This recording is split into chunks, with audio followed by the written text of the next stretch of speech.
Why being born as 50 Cent sucks. A single streetlight flickers, distant sirens echo. Vow, calm, deep.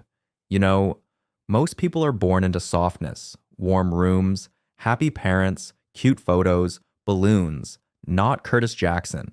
He was born into a zip code where newborns don't get pacifiers.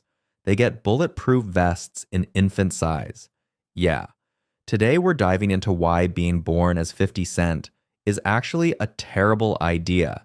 And trust me, this story ain't glamorous. South Jamaica in the 80s wasn't a neighborhood. It was a survival arena. Gunshots weren't rare. They were background noise. Police lights were night lamps, and kids learned the rules of the streets way before they learned how to multiply. And here's the twist. Curtis's mom, Sabrina, had him at 15. 15. Remember what you were doing at 15? Probably stressing about finals or figuring out who to sit with at lunch.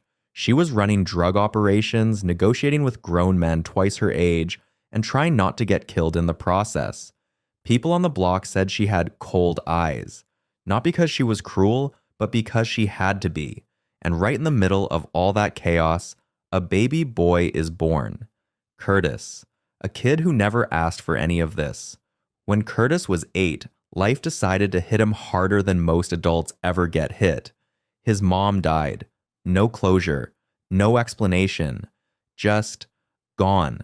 People whispered all kinds of theories: poison, murder, revenge hits, things an 8-year-old shouldn't even hear, let alone understand. And suddenly, he's alone. His grandparents took him in, a crowded house full of cousins, discipline, and old-school rules.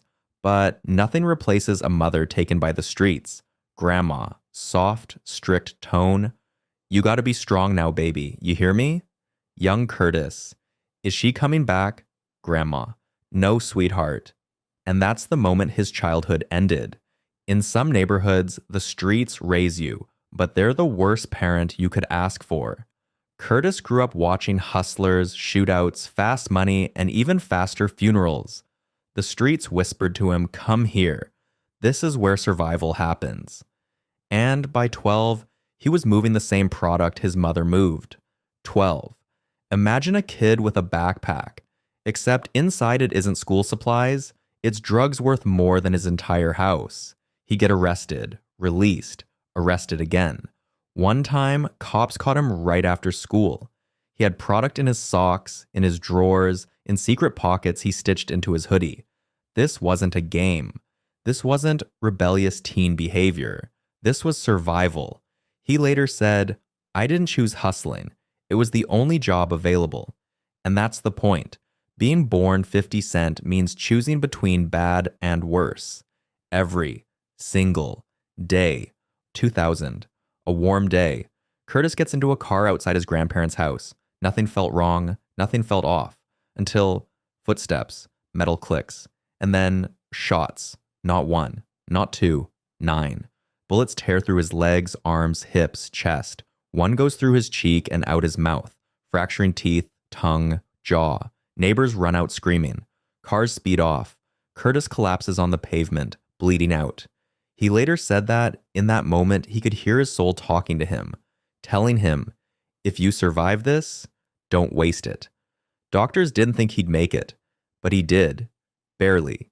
He had to relearn how to talk, eat, move, breathe without pain.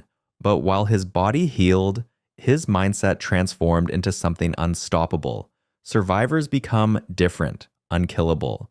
That was the birth of 50 Cent. While recovering, Curtis did something dangerous. He started dreaming. Not street-level dreams, real dreams. He poured every ounce of trauma, violence, fear, and survival into his music. These weren't songs.